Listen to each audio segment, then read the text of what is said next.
You're watching This Week in MLS with the Magic Man.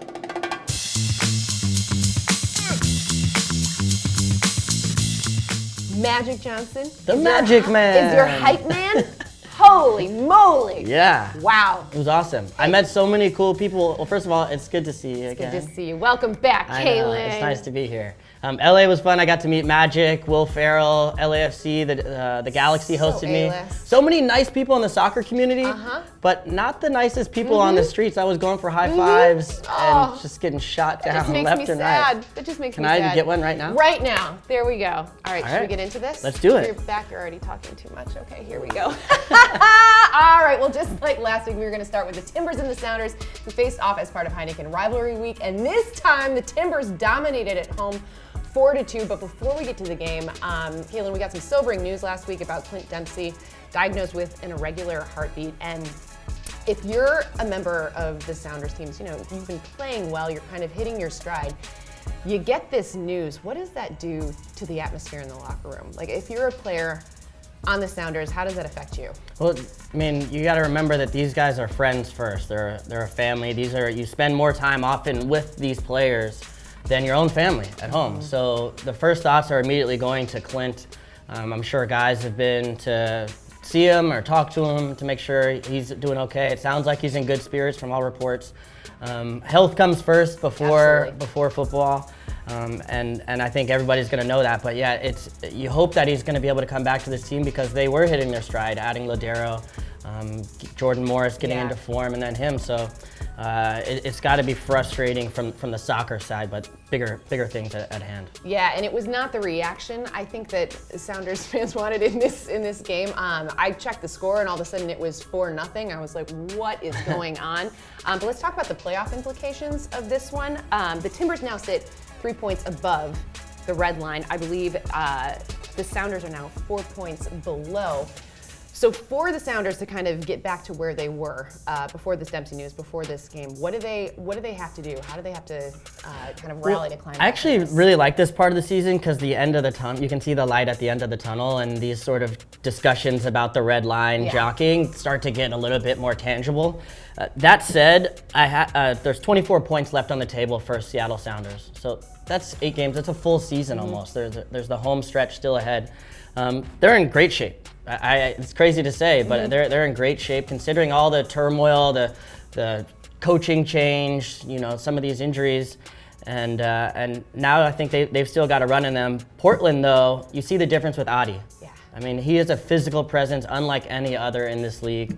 Him up top, they've got a real physical presence from the back. They can score on set pieces. They're dangerous on the counterattack. And then Diego Valeri, their MVP, it gives them something a bit different and more creative. All right, well, we're going to keep it in the West. And the Rocky Mountain Cup returned to Utah after RSL picked up the 2-1 win over Colorado. And Calen, all year we've talked about Dallas and Colorado sitting 1-2 in the West, but look at RSL. Have kind of snuck right in there. They're in there at second place. I feel like they've kind of been a sleeper team this year. What are your thoughts on that? I think they're only sleepers because they don't have the big names, they don't have the big markets. Their games aren't on national TV quite as much as maybe some of the other coastal teams, but they have quality. Burrito Martinez, João Plata, of course, and then Ura's a guy, when they signed him over the offseason, I was like, this guy can be one of the best strikers in MLS. You see his quality, the way he takes those 2 finishes. Misses the penalty, of course, but I think he's going to have something to say in the playoffs. And then on Colorado's side, Tim Howard, you know, he his presence maybe affects the first penalty, but spectacular save on the second, keeps them in the game late. It was incredible. His presence going forward in the playoffs, I think, is going to make a big difference for them, giving them a chance to actually make a run and possibly get to MLS Cup. Can RSL stay in second? Is that realistic for them? Absolutely. Absolutely. I don't see why not. All right. All right, well, we are going to move on to the Eastern Conference, where Impact head coach Mauro Biello, who was not so happy last week, called his team's 1-0 win over the Eastern Conference leading Toronto massive. But for Montreal, the win also came at a loss. Drogba went out with a hamstring injury, and then he wasn't alone as Toronto lost Sebastian Giovinco to a quad issue. And Calen, for each team, these are dudes that are pretty much irreplaceable. But in the absence of both of these guys, who has to step up? Well, I think Montreal is actually better equipped to go without him than Giovinco. Drogba being out, they've been through large passages of the season without him and having a pretty excellent record. His goal was incredible. He brings it with the outside of his foot and then just crushes it with his left. He has been, I think he's one of the best talents in MLS, really a guy nobody's talking about enough as far as his level of talent. I think he'll be the one to lift the load depending on how long Drogba's out. On Toronto's side, Giovinco kind of started out slow, and it seems as, when he's scoring goals, Toronto wins games. If he's going to miss a significant amount of time, how big of an impact is that for Toronto? It's going to be big, and the other issue is Josie Altidore, who's been in incredible form, some of the best of his career, is now going to be missing some time potentially with the U.S. men's national team. They've got some games coming up. So when you take those two pieces out of the puzzle, it is a big loss to suffer. Michael Bradley, of course, another international who could be gone. All right, we're going to keep it in the East, and for the longest time we talked about DC United's inability to score, but this weekend they put up 6 goals, 6 in a win over the Fire, and Patrick Mullins put up a hat trick in this one. But beyond the goals, this is a guy who was kind of the odd man out in NYCFC. He makes the move to DC United. Why has he been such a good fit there? Well, Espindola was great there. Of course, he has a lot of talent, but he would really sort of like to drift wide. He's kind of a guy who likes to run the channels. Mullins is a little bit more stationary. He likes to sort of stay in the middle of the field, be that fulcrum. I've always liked DC's wing play. They've had good guys on both sides. Patrick Nyarko, for me, was excellent on the day. Really causing problems. Some creative. That back heel was really nice to set up the first goal. And then he gets his own goal as well. But Mullins is a guy I can see. There's actually a great article from our armchair analyst, Matt Doyle, about him. And, I can see why Mullins has been overlooked a little bit, only because he doesn't have the pace necessarily or the size that stand out, but he finishes. He's a goal scorer. He's got excellent technique in the box. And DC's needed somebody just to finish the action up top, and he's in great form right now.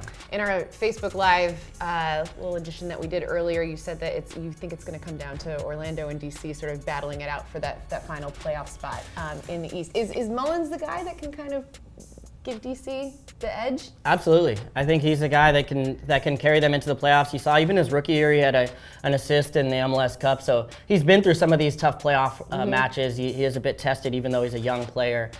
I still think that Orlando City has more talent than DC on paper, but talent doesn't always translate to results, especially in the playoffs.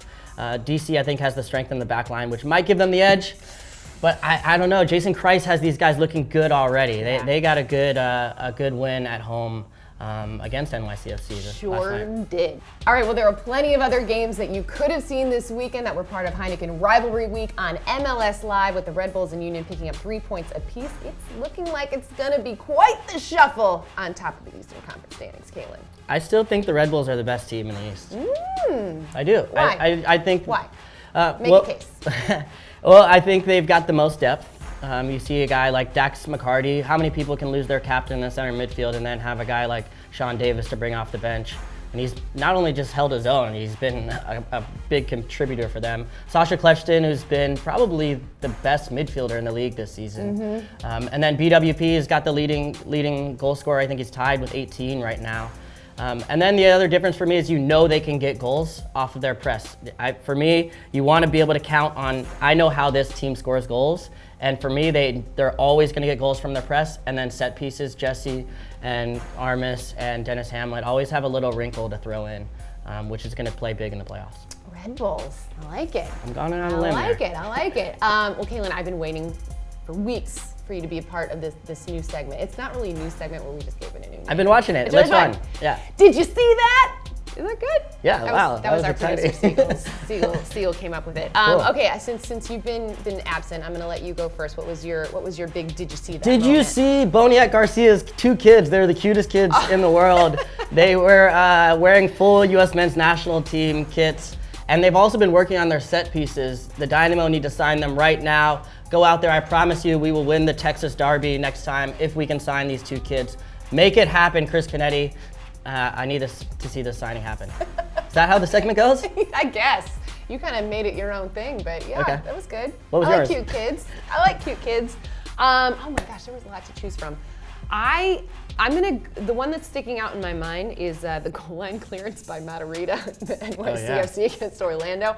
I don't know where he came from, because it looked like it was going to be an easy put away for Kevin Molino, and he just somehow got that left leg in there. Obviously paid the price for it. He's a great athlete. A lot of speed, that guy too. I just love the hustle of that, the hustle and the heart, and that was a big moment for NYCFC. Obviously they end up losing the match, but to show that kind of that heart and dedication I applaud it. Cool. So that was I like it. Did you see that? You go for the heart and dedication. I go for the cute kids.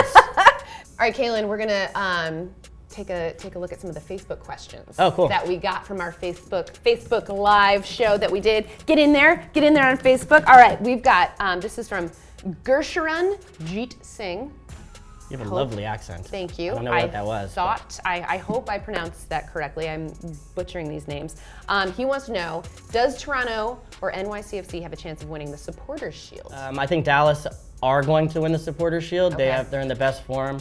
Get a big win against the Dynamo. Yeah, Barrios with 2 excellent goals. Oh my gosh. He's a little dude, but he's got some wheels, and then the technique on the second one to finish was top notch. I think they're going to take. Yeah, I think they're going to be at least the favorites to win the Supporters' Shield. All right, I like it. Good stuff. Hey, you just slid right back in there. I like to slide right back in. Yeah. You're smooth. Yeah. No, honestly, it's good to have you back. It's great to be back. And missed you. First of all, while I've been gone, I'd be remiss to say, I've been plugging my show, The Movement, all the time. It's time to plug somebody else's show. BTW hit the airwaves with you and Jake Gleason. Such a great show. I really enjoyed it, playing cricket. I want to get out there and play a little bit. It was fun. That looked really fun. You should. We'll make it happen. It was really fun. Yeah. We've got some good stuff in the works. Like people are asking me about you and the show. So rave reviews so far, nice. and Thank you. I'm commenting. I appreciate that. It was fun. Yeah. Thank you. Awesome Thank stuff. you. Well, it's great to have you back. It's nice to be back. Heath Pierce did a great job too. We should give him a shout out. To Heath. Thanks for filling in. I mean, I could listen to that guy just read the phone book. Like, he is just, I don't even care what he's talking about. And we can make it happen, Calen. He's like borderline dreamy. He's like, oh my goodness. Can you follow me back on Twitter, please? Man Heath? crush. Come on, he follows me on Twitter. Does he really? I've been waiting. We're teammates. We play on Thursday nights here in New York City, and I still can't get the guy to like put in a good word. Retweet or follow or like or anything. I'll put in a good word. Okay. It's all good. Guys, thank you so much for watching. Make sure you stay tuned to MLSsoccer.com for all your updates. We'll see you next week. I'll be here. Yay!